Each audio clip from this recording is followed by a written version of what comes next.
بسم اللہ الرحمن الرحیم۔ سورۃ فاتحہ میں اللہ کا تعارف ہے۔ اللہ تو کہہ رہا ہے میں مہربان ہوں، میں رحیم ہوں، میں پالنے والا ہوں، محبت کرنے والا ہوں، اور ہم نے اللہ سے ڈرا ڈرا ڈرا کے لوگوں کو ویسے ہی بددل کر دیا ہے، مایوس کر دیا ہے اور خوفزدہ کر دیا ہے۔ سورۃ فاتحہ کے بارے میں حضرت علی رضی اللہ تعالیٰ عنہ کا ارشاد عالی ہے، اگر میں سورہ فاتحہ کی تفسیر لکھاؤں تو 70 اونٹوں پہ لادی جائے گی۔ 70 اونٹوں پہ یعنی ہر آیت کے لیے 10 اونٹ۔ 70 سے مراد 70 نہیں ہوتا، بے شمار، عربی میں بے شمار اونٹ۔ اور بطور ثبوت ایک واقعہ کہ ایک دفعہ تشریف فرما ہوئے اور فرمانے لگے آؤ میں تمہیں بسم اللہ کی تشریح کرو، بسم اللہ الرحمن الرحیم۔ اور عربی وہ زبان ہے جس کے حروف کے بھی مطالب اور معنی ہوتے، واو کے مطلب ہیں، با کے مطلب ہیں، تا کا۔ تو بسم اللہ کی با پہ عشاء کی نماز کے بعد درس شروع کیا، فجر کی اذان ہو گئی، با کا کبھی سفر طے نہیں ہوا تھا۔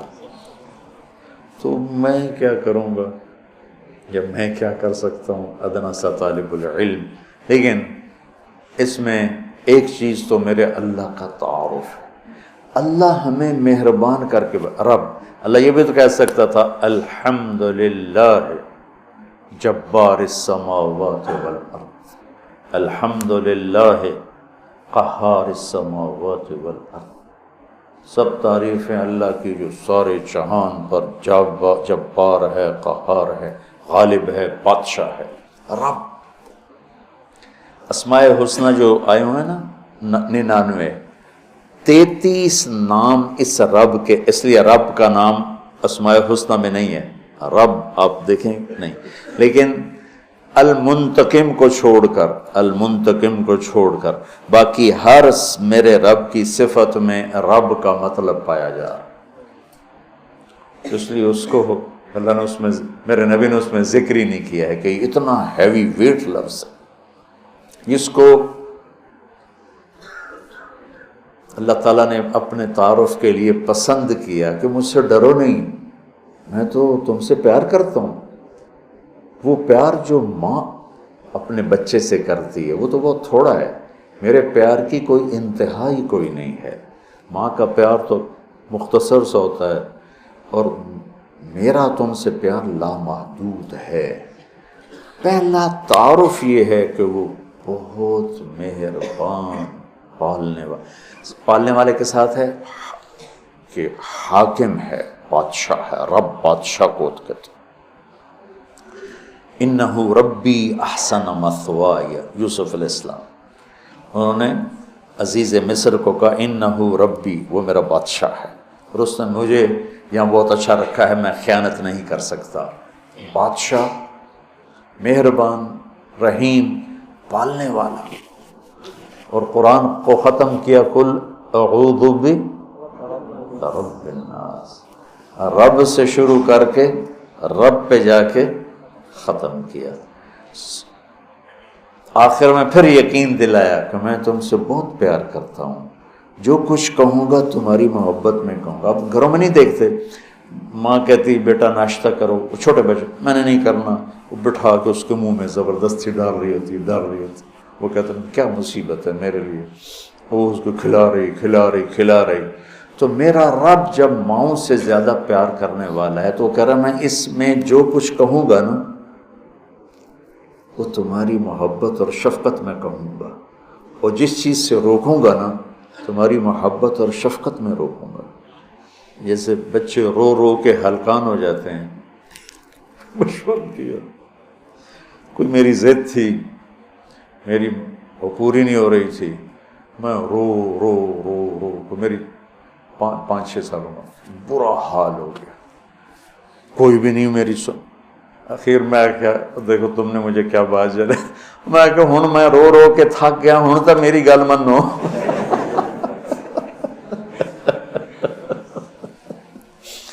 نہیں مانی گئی، کیوں؟ میرے لیے ٹھیک نہیں اور مجھے پتہ نہیں۔ تو اس مقدس کتاب میں جب اللہ کہتا ہے یہ نہیں کرنا تو اس میں ہلاکت ہے، یہ کرنا ہے تو اس میں ہمارا نفع ہے۔ تو تعارف میں اللہ نے اپنے ربوبیت، اپنے رحم کو، اپنی مہربانی کو اس خوبصورت انداز میں ذکر کیا کہ دل کھنچتا ہے، اور اتنے حسین انداز میں پیش کیا اپنا تعارف۔ جیسے یہ کئی ساتھی کہتے ہیں جب آپ ہمیں کوئی واقعہ سناتے ہیں تو ہمیں لگتا ہے جیسے وہ ہمارے سامنے ہو رہا ہے۔ وہ میں نے ایک دفعہ یہاں چنگیز خان کی تاریخ بتائی تو مولانا عدنان صاحب کے آئے ہوئے تھے چچا زاد، تو وہ بڑے جولی سے ہیں۔ وہ بعد میں کہنے لگے جب مولانا صاحب چنگیز خان کو بیان کر رہے تھے تو میں ڈر گیا، مجھے لگا جی میں پیچھوں بیٹھا چنگیز خان۔ تو میرا رب بھی جب کوئی بیان کرتا نا تو لگتا ہے سامنے آ گیا، سامنے آ گیا۔ تو اللہ نے اپنا اس خوبصورت انداز میں تعارف کرایا کہ لگا جیسے اللہ سامنے آ گیا ہے تو وہ کہتا ہے میں تیری ہی بندگی کرتا، جیسے وہ سامنے آ گیا۔ ایا کا ایا ہو نہیں، ہم اس کی بندگی کرتے ہیں جس کی یہ تعریف ہے، ایا کا۔ تو نے اس طرح مجھے اپنا آپ پہچان کروایا ہے کہ مجھے لگتا ہے تو میرے سامنے ہے۔ کبھی اے حقیقت منتظر نظرا لباس مجاز میں، کہ ہزاروں سجدے تڑپ رہے ہیں میری جبین نیاز میں۔ آئے آئے۔ تو مالک یوم الدین تک یوں لگتا ہے جیسے اللہ سامنے آ گیا، کہتا ایاک، جب تیرے جیسا شہنشاہ ہو تو میں کسی اور کی بندگی کیسے کر سکتا ہوں؟ جب تیرے جیسا شہنشاہ ہو تو میں تیرے سوا مدد کے لیے اور کس کو پکار سکتا ہوں؟ مدد صرف اللہ سے مانگی جاتی اور کسی سے نہیں۔ ایک آپس میں ایک دوسرے کی مدد کرنا، مدد مانگنا، لیکن ایک ہی ذات ہے جس کے سامنے جھولی پھیلائی جاتی ہے، وہ اللہ ہے۔ ایک ہی ذات ہے جس کو پکارا جاتا ہے، اللہ ہے۔ ایاک نستعین، تیری تجھ سے مانگوں گا اور کس سے مانگوں گا؟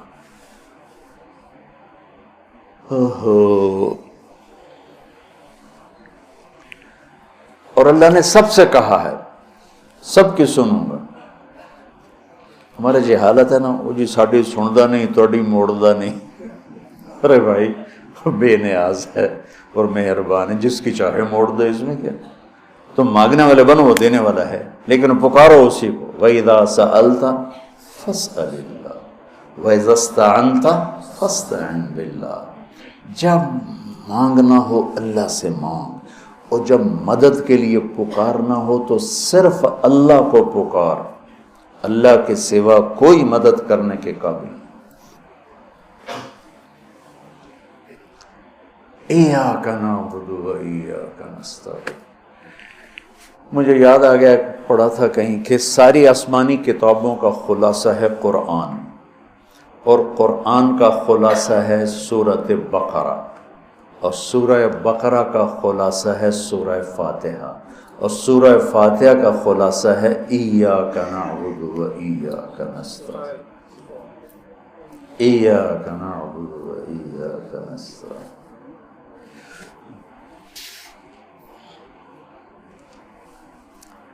آگے ایک عجب دعا ہے، اہدنا الصراط المستقیم، یا اللہ میں سیدھا راستہ دکھا۔ جتنے انسان کے علاوہ مخلوق ہے وہ ماں کے پیٹ سے صحیح زندگی گزارنا سیکھ کے آتے، اللہ کی طرف سے ان کے اندر یہ چیز ڈلی ہوتی، ان کو پیدا ہوتے ہی پتہ ہوتا ہے یہ کھانا ہے یہ نہیں کھانا، ادھر چلنا ہے ادھر نہیں چلنا، یہ دشمن ہے یہ دوست۔ آج پہلے دن چوہا اپنی بل سے نکلا، اپنی کھڈ سے نکلا، سامنے بلی دیکھی بھاگ کے واپس آیا۔ اس کو اماں نے تو نہیں بتایا تھا کہ بلی تینوں کھا جائے گی، میں ایک عام مثال دیتا ہوں اپنے بیان میں کہ بکری کو گوشت کھلاؤ مر جائے گی نہیں کھائے گی، شیر کو گھاس کھلاؤ مر جائے گا نہیں کھائے گا، کہ وہ اپنی زندگی گزارنے کا طریقہ ماں کے پیٹ سے لے کر آتے ہیں۔ انڈے سے نکلتے ہی چونٹی سیدھی چلتی ہے، راستہ بناتی ہے، سیدھا راستہ چلتی ہیں، پوری لائن چلتی ہے، 1 سینٹی میٹر سے آگے دیکھ نہیں سکتی، کہاں سے ہوگی؟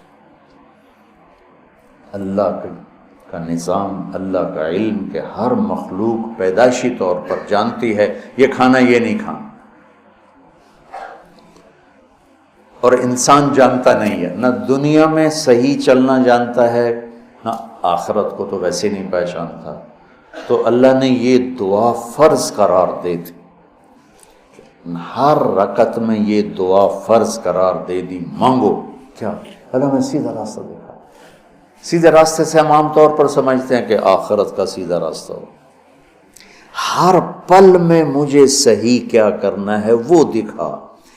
الصراط، اس میں دنیا کا بھی ہے اور آخرت کا بھی۔ صبح اٹھا، فجر کی نماز پڑھی، یا اللہ صبح ہو گئی ہے، کام پہ جانا ہے، یا اللہ مجھے سیدھا راستہ دکھا، میں تیری اپنی دنیا میں کیسے سیدھا چلوں کہ تو راضی ہو جائے، اپنے دین میں کیسے سیدھا چلوں کہ تو راضی ہو جائے۔ چلتے چلتے چلتے کچھ ہیرا پھیری ہو گئی، کچھ غلط ہو گیا، کوئی ٹھیک ہو گیا، ظہر کا وقت آ گیا، اللہ کہتا آ جا آ جا، اب پھر مانگ، اہدنا الصراط المستقیم، اللہ کچھ گڑبڑ ہو گئی، مجھے پھر بتا کہ میں نے دنیا میں کیسے سیدھے چلنا ہے اور میں نے آخرت کے لیے کیسے سیدھی زندگی گزارنی ہے، مجھ سے نہیں گزاری جا رہی، میری مدد کر۔ اللہ نے پھر تازہ دم کیا، چل جا، پھر ہیرا پھیری ہوئی، اونچ نیچ ہوئی، نہ کہا جا عصر میں آ جا، عصر میں آ گیا، مانگ، کیا مانگوں کا؟ مانگ کہ میں تمہیں سیدھا راستہ دکھاؤں، چونکہ تمہارے اندر یہ جانوروں کی طرح چپ ہے نہیں، انہوں نے وہی کرنا ہے جو ان کو ان کے اندر ڈال دیا ہے، یہ درختوں میں چپ ڈال دی۔ کبھی آم پہ انگور دیکھے؟ انگور پہ کریلا دیکھا تو؟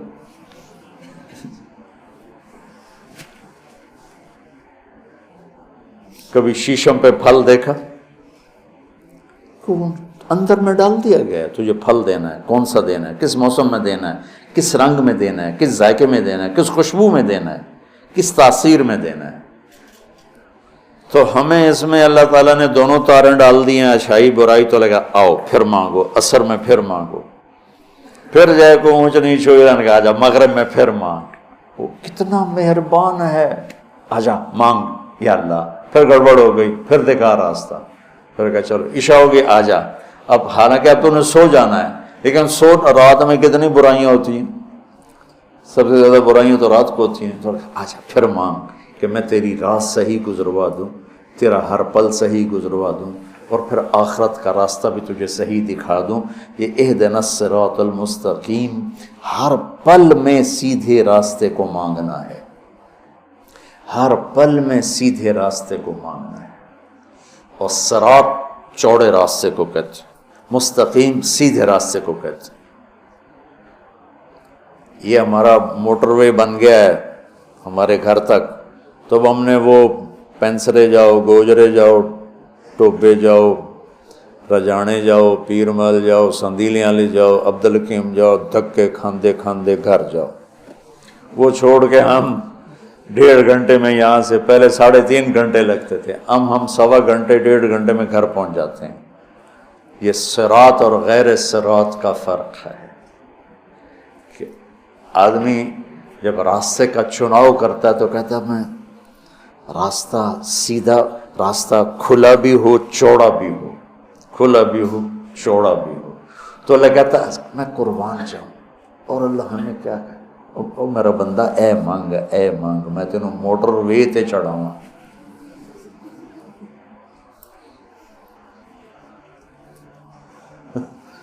میں تجھے موٹر وے پہ چڑھانا چاہتا ہوں، تو بولے دی جھگی دی گلیاں پھر رکھنا،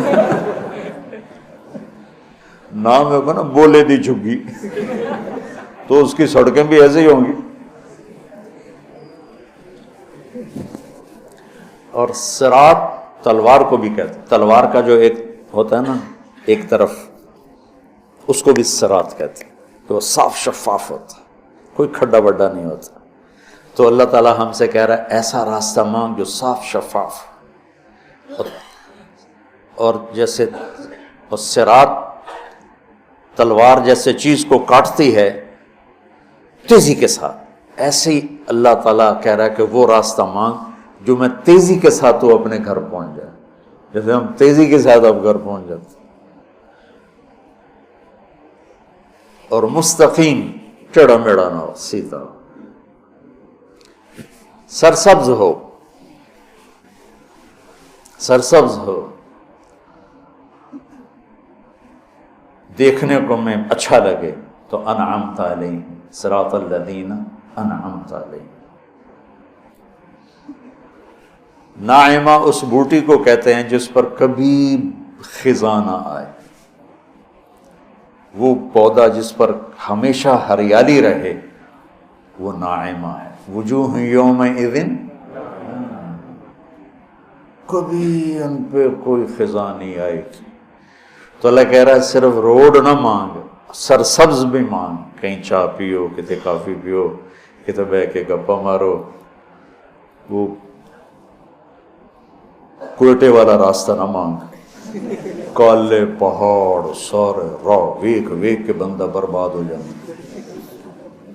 کہ ایسا راستہ مانگ جس میں سبزہ ہو، ہریالی ہو، باغ باغیچے ہوں، گل و گلزار ہو، اور تجھے پتہ بھی نہ چلے، اور تیرا راستہ طے ہوتے ہوتے ہوتے تو مجھ تک آ جائے. پھر ساتھ دوسری دعا بھی منگوائی کہ ایسا راستہ جہاں پیٹرول نہ ملے، ایسا راستہ جہاں کھڈے ہوں، ایسا راستہ جہاں ڈاکو پڑ جائیں، ایسا راستہ جہاں لائٹیں بند ہو جائیں، ایسا راستہ جہاں کھائیاں ہوں. کوئی جائے گا ادھر؟ ایک دفعہ ہم جا رہے تھے، رحیم یار خان جا رہے تھے، اور جا رہے تھے ادھر راجن پور سے آگے خواجہ غلام فرید رحمۃ اللہ علیہ کا جو ہے شہر، کیا مٹھن کوٹ مٹھن. تو وہ ہم نکلے گپوں میں، ہماری ذمہ دار جماعت، ہمیں یاد ہی نہ رہا بھائی ذرا وہ بھی دیکھ لیں کہ تیل بھی ہے کہ نہیں. تو وہ راستہ سنسان، ایک دم گاڑی نے جھٹکے کھانے شروع کیے. تو میں کہ کیوں ہے؟ تیل مک گیا. مر گئے. وہی تو تیل پٹرول پمپ ہی کوئی نہیں، ایک ہی بڑھنا ہے. کوٹ میں ٹن تائیں دھکا لا بھی ہے، لیکن شہنشاہ کی مدد ساتھ ہوتی ہے اللہ کے راستے میں. ہماری گاڑی اپنے دھکے میں چلتے چلتے دیکھا تو آگے پٹرول پمپ، اس پہ چڑھ گئی تو ہم نے اللہ کا شکر ادا کیا. تو ایسے راستوں پہ کون جانا مانگتا ہے؟ تو غیر المغضوب علیہم ولا الضالین، یا اللہ وہ راستہ نہ ہو جس پہ نہ پٹرول ملے، نہ روٹی ملے، نہ پانی ملے، نہ چائے ملے، نہ نسوار ملے. تو